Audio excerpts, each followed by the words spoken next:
Hey everybody, hope you guys are healthy and safe. So this is the Samsung Galaxy S25 Edge. Samsung is marketing this as the thinnest S phone ever. In fact, this is probably the thinnest flagship level phone that I've tested because it measures only 5.8 millimeters in thickness. That's about 0.23 inch to Americans. And it weighs 163 grams, so it's definitely super light. Despite that, the design hardware is very premium and durable because this body is crafted out of titanium, just like the Galaxy S25 Ultra. In fact, if I have to describe this phone in like 10 seconds, I would say this is just like the S25 Ultra, except it does not have any zoom lenses and it has a much smaller battery.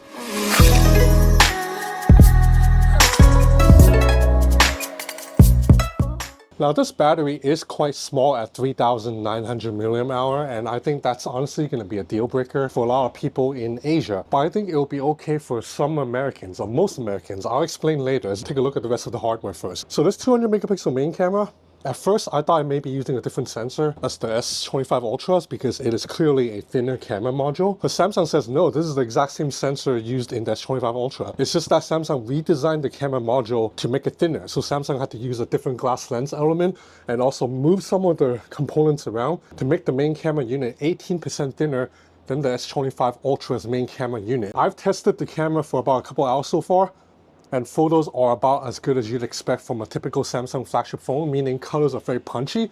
Video stabilization is tremendous with really good in-phone audio recording too. Okay, you're watching main camera footage with the S25 Edge. So the S25 Edge has a 200 megapixel main camera, watching 4K 30 video right now with the Samsung Galaxy S25 Edge.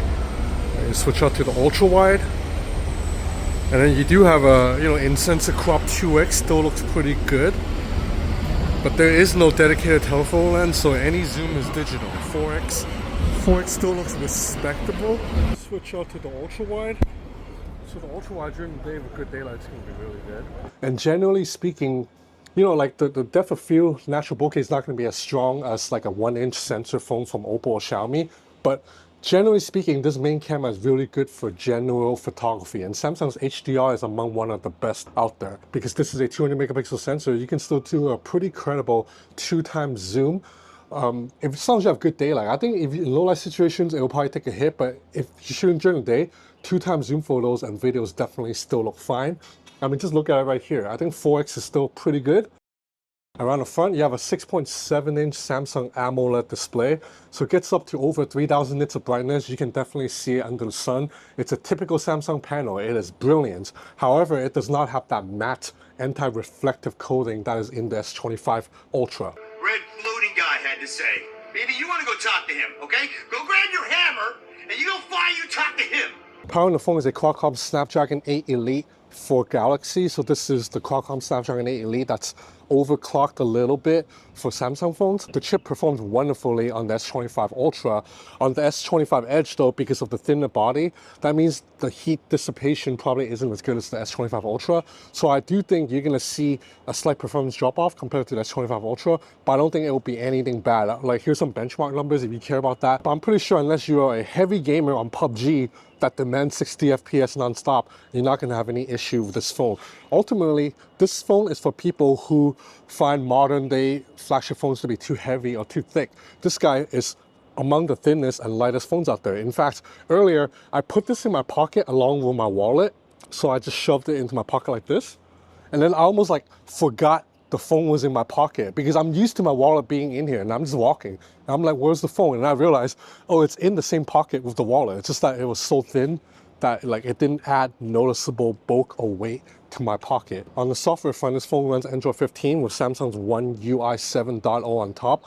I am a fan of Samsung's One UI. I would rank it number 2 or number 3 in my favorite Android skin rankings behind Oppo's Color OS. Samsung has a very good and robust multitasking system. You can open apps in split screen mode, you can swap them around, you can open them in a floating window, resize the window, or even move that app out of the way and then bring it back into view when you want to use it.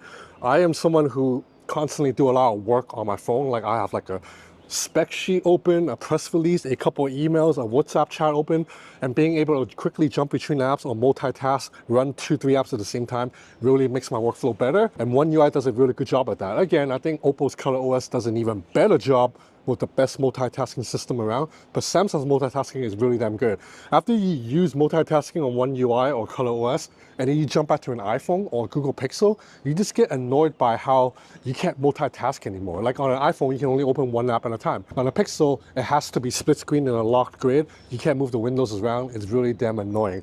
I'm a fan of One UI. And also, all the Galaxy AI features that I really like a lot are all here. One of my favorites, it's just any video that you shoot, you can turn into a slow motion video. So check this out. This is just a normal video I shot, but if I long press on it, I can slow down the video and turn it into a slow motion shot.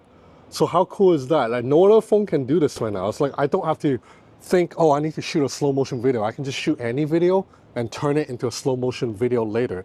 I also think Samsung's generative AI, it's among the best in the business, meaning if you're trying to erase something from a picture and then have generative AI create new pixels, Samsung's is the most accurate. There's also live two-way interpretation for phone calls. So you can call someone, they're speaking Thai, I'm speaking English, Galaxy AI can translate our conversation in real time. I think Samsung's AI features are genuinely useful, and I'm glad to see that here. Unfortunately, I think this phone in Asia, it's going to be a tough sell because again, the 3,900 mAh battery is really small, and I think there's no way this phone will last a full day for me. But earlier I said it may be okay for Americans. Allow me to explain why.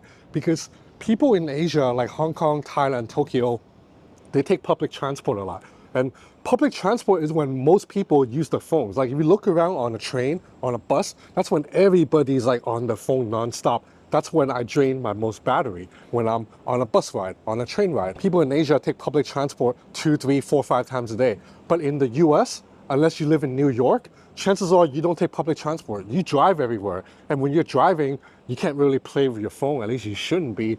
And when you're driving, you can charge your phone anyway. Every friend I know in the US, when they're driving, they plug their phone in on a MagSafe charger or a cable. So that means one of the reasons people in Asia drain the battery because they're like busy gaming on the train, that situation does not apply to someone living in LA or Sacramento or Texas. And that's also why I think so many American reviewers, you know how when they review an iPhone, they always say, oh, this phone can go 2 full days for me. But then everybody else in Asia, like in Japan, in Malaysia, they're like, no, this phone cannot go 2 full days for me because we in Asia use battery a lot more than people in the US. So 3,900 mAh battery, I think for consumers in Asia, especially Hong Kong, it's not going to be big enough. But for Americans, I think that could be passable. And also Americans are the ones that always want a lighter and thinner phone. So I think this guy definitely has appeal in the US. The Galaxy S25 Edge in the US, I believe starts at $1,200 for 12 gig RAM and 256 gig storage. And in Hong Kong, it starts at 8,400 Hong Kong dollars, which converts to a little bit more than 1,200, but then in Hong Kong, you don't have to pay tax. So it's about the same as buying in the US.